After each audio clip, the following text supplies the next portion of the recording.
जमशेदपुर में एक सनसनीखेज वारदात सामने आई, जहां एक सनकी पुलिस इंस्पेक्टर ने अपने सर्विस रिवॉल्वर से 3 लोगों को गोली मार दी।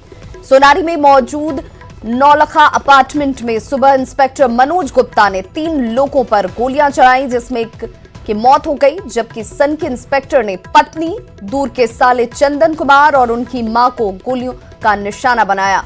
इलाज के दौरान जख्मी चंदन की मां की मौत हो जाती है, जबकि पत्नी और चंदन टीएमएच में इस वक्त जिंदगी से की लड़ाई लड़ रहे हैं। पुलिस की माने तो उनका अपना बेटा निशाने पर था। एहतियातन पुलिस स्कूल से इंस्पेक्टर के बेटे को अपने साथ ले गई। पुलिस की माने तो निलंबित इंस्पेक्टर मनोज गुप्ता और उनकी पत्नी के बीच लंबे वक्त से पारिवारिक विवाद चल रहा था, जिसे लेकर वो काफी दिनों से परेशान रह रहा था और इस पूरे मामले में अवैध संबंध की बात भी सामने आ रही है। फिलहाल पुलिस ने आरोपी की गिरफ्तारी के लिए जांच टीम का गठन कर दिया है और लगातार छापेमारी की जा रही है। मनोज गुप्ता, जो कि गुदड़ी थाना में पदस्थापित हैं चाईबासा में, पिछले कुछ दिनों से वो निलंबित हैं और उसके बाद उनकी पत्नी से उनका बहुत पुराना लगभग 20 साल से पारिवारिक और शादी को लेकर के विवाद चल रहा है।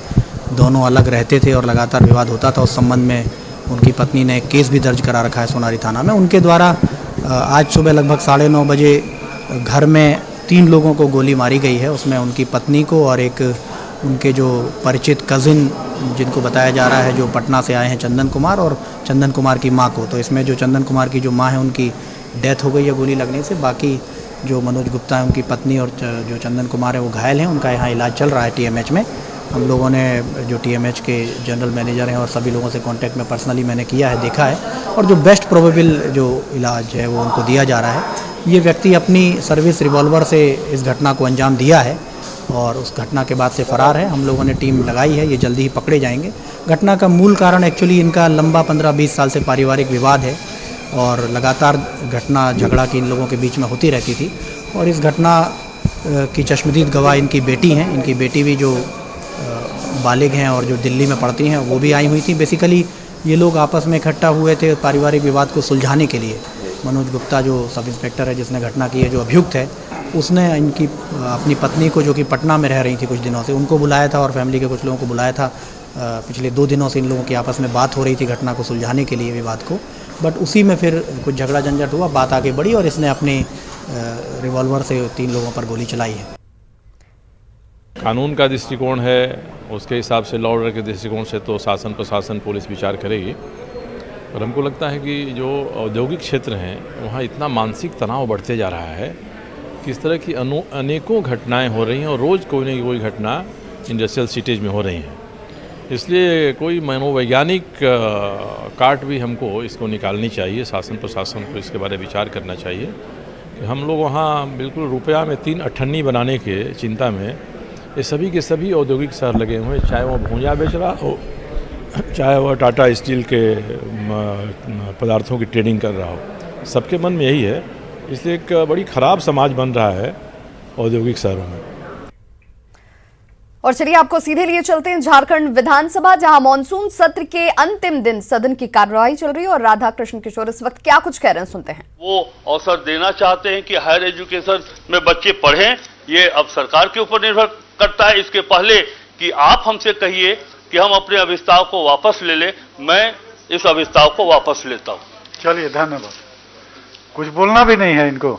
मैंने कहा मुझको सरकार के संज्ञान में लाना था। सरकार के उत्तर से अब हम समझ चुके हैं कि सरकार क्या बताएगी हमको। ठीक, हम आपके संज्ञान में ला दिए। ठीक है, हो गया। मुख्यमंत्री जी का सपना पूरा करना आपका काम है। जी जी। वहाँ एजुकेशन देना आपका काम है। अब आपके ऊपर निर्भर है कि कब चालू करते हैं। बस, बस। हम आज भी ये ऑफर दे रहे हैं कि अगर इस 3 कारणों के कारण ही उस आदिम जनजाति छात्रावास में अगर आप कर रहे हैं तो मैं विधायक निधि से इन समस्याओं का समाधान करने के लिए तैयार हूं।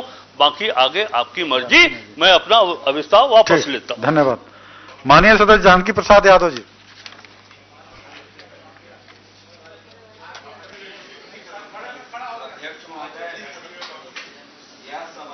सरकार से अभिस्ताव करती है कि जिला हजारीबाग प्रखंड इचाक के बोंगा में जिला स्तरीय ITI प्रशिक्षण केंद्र का भवन निर्माण 2017 में ही बन चुका है, परंतु अब तक पठन पाठन नहीं हुआ और न ही भवन का उद्घाटन हुआ है, जिससे जिले के छात्र छात्राओं को इसका लाभ नहीं मिल पा रहा है। अतः मैं यथाशीघ्र इचाक प्रखंड के बोंगा में निर्मित ITI भवन में पाठन प्रारंभ कराई जाए।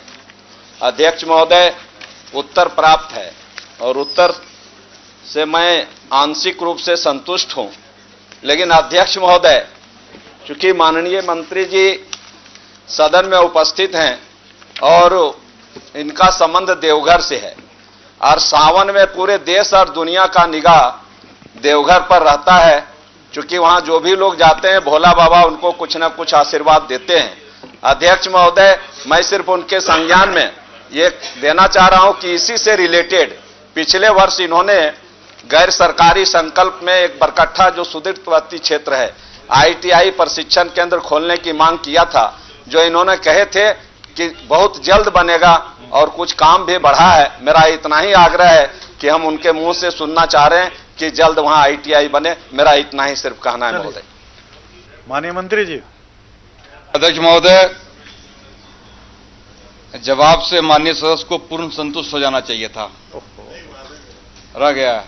तो पूर्ण संतुष्ट कैसे हो?